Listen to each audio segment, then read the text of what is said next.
You've been trying to fix them for months, maybe years. You analyze their every word, adjust your behavior, walk on eggshells hoping they'll finally see how much they're hurting you. You tell yourself that if you just love them enough, communicate better, or give them more time, they'll change. But here's the brutal truth that nobody wants to face. You can't change someone who's comfortable hurting you. The person who consistently dismisses your feelings, breaks promises, or treats you as an option rather than a priority isn't confused about what they're doing. They know exactly how their actions affect you. The difference is they're comfortable with that impact. When someone finds peace in causing you pain, your efforts to transform them become a fool's errand. Think about the last time you tried to reason with someone who repeatedly hurt you. You probably laid out your feelings clearly, explained how their behavior affected you, maybe even gave them multiple chances to do better. Yet they've returned to the same patterns, didn't they? This isn't because they don't understand. It's because they've made a choice about what matters to them, and your well-being isn't high on that list. Psychologist Carl Jung wrote extensively about the shadow self, the parts of our personality we refuse to acknowledge. When someone consistently hurts you, they're often projecting their own unresolved pain onto you. They're comfortable with this dynamic because it allows them to avoid facing their own issues. Your pain becomes a convenient distraction from their internal work. The harsh reality is that comfort breeds complacency. When someone faces no real consequences for hurting you, why would they change? You've essentially trained them that your boundaries are suggestions, not requirements. Every time you accept their apology without seeing lasting change, you're reinforcing their belief that they can treat you poorly without losing you. Dr. Maya Angelou said it best. When someone shows you who they are, believe them the first time. You keep hoping they'll become the person you need them to be, but they're already showing you exactly who they are right now. The version of them that exists in your mind, the one who would never intentionally hurt you, might not exist at all. Consider the amount of energy you've spent trying to change them.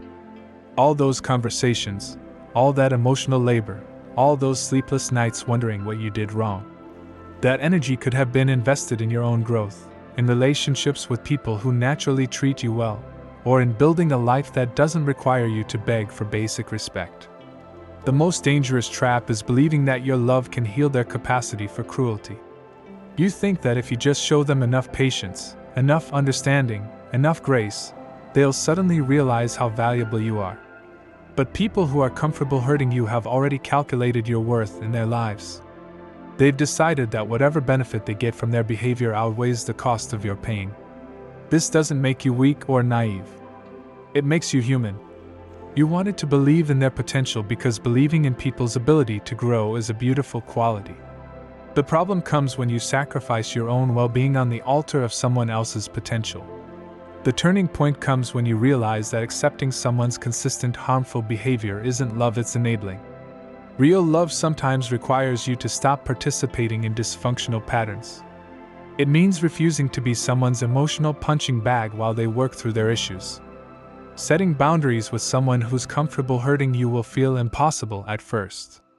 They've conditioned you to believe that your needs are negotiable, that your feelings are overreactions, that you're asking for too much when you ask for basic decency.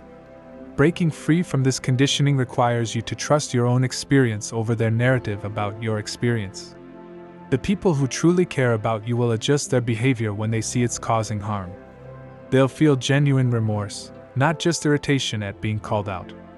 They'll change their actions, not just their words. They'll prioritize your well-being without you having to beg for it. You can't love someone into treating you better. You can't communicate someone into respecting you. You can't patience someone into valuing you.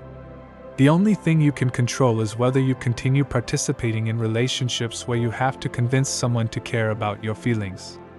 Walking away from someone who's comfortable hurting you isn't giving up on them. It's refusing to give up on yourself.